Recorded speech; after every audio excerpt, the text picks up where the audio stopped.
আমি এখন বিশাল একটা গাছের নিচে দাঁড়িয়ে। তীব্র রোদ তার পাতার আনাচে কানাচে দিয়ে আমার চোখে ঝিলিক মারছে, শাইনিং করতেছে।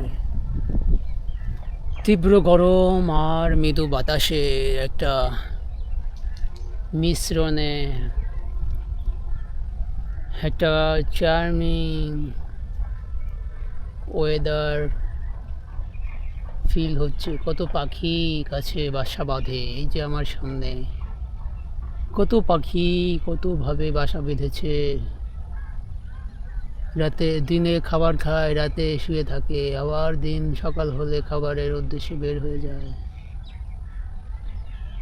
কত পোকা মাকড়, কত কিছু, কত কিছুর জীবন ঘিরে আছে একটা গাছ, একটা পরিবেশ, একটা নেচার। এই যে দেখেন কতগুলো পিঁপড়া গাছ বেয়ে উঠতেছে। এই পিঁপড়া, এই সামান্য ছোট ছোট ছোট ছোট পিঁপড়ারও জীবন আছে।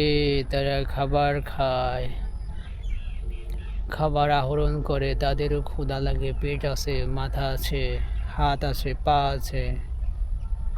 তারা এক স্থান থেকে অন্য স্থানে যায়, তারাও পরিবার গঠন করে, তারাও একটা সমাজবদ্ধভাবে থাকে, কাজ করে। তাদেরও নিজস্ব একটা সমাজ ব্যবস্থা রয়েছে। এই যে ডিসিপ্লিনভাবে আমার সামনে দিয়ে একটা পিঁপড়া তার মুখে সাদা কিছু খাবার হয়তো নিয়ে যাচ্ছে তার বাসায়। হয়তো তার বাসায় পরিবার আছে, খাবার নিয়ে হয়তো সংগ্রহ করবে বা আজকেই খেয়ে ফেলবে। আজকে খাও না, কিছু রেখে দিও।